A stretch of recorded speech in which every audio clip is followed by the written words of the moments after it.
Yung initial na 8,000, na-validate na at piniresenta namin kanina yun. Out of that, 421 ang ghost projects. No? So, nagkaroon kami ng mga discussions with ICI on how to approach that together with the new special advisor. So 400, description as in zero, wala sa location, hindi to substandard, sir? Ghost.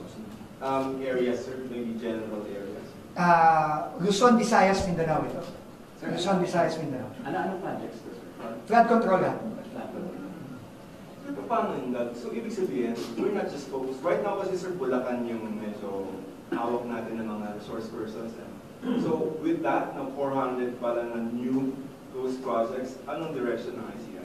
Yes, of course. Malaking bagay yung direction na binibigay ng itong mga data at information na to. We will look into those.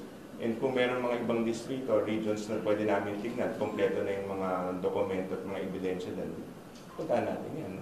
Malaking bagay talaga nakita na validate na nga 400. No? So, sa lawak nga ng universe, meaning yung mga proyekto to, nagko-concentrate na tayo dahil bakit? Alam naman nun natin, yung ating medyo minimal pa ang ating capacity right now. But as we move along, nagkakaroon tayo ngayon ng momentum, pabilis na ng pabilis ngayon yan.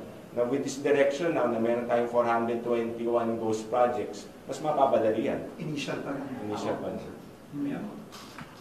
Wala, hindi mo na kami magbibigay ng detalye muna. Kasi the ICI has requested that in order for them to investigate this properly is talaga ma-zero in itong mga ghost projects na to. And obviously, the Special Advisor, General Asurin, will also be focusing on these.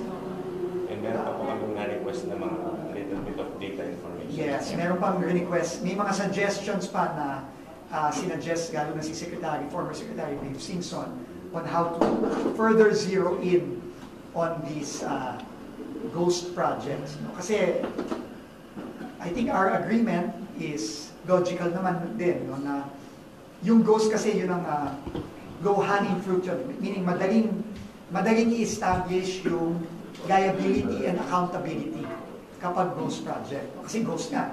No? Hindi na mahaba yung yung case build-up nun. So, mas mabilis tayo hopefully makakapag-file ng mga kaso.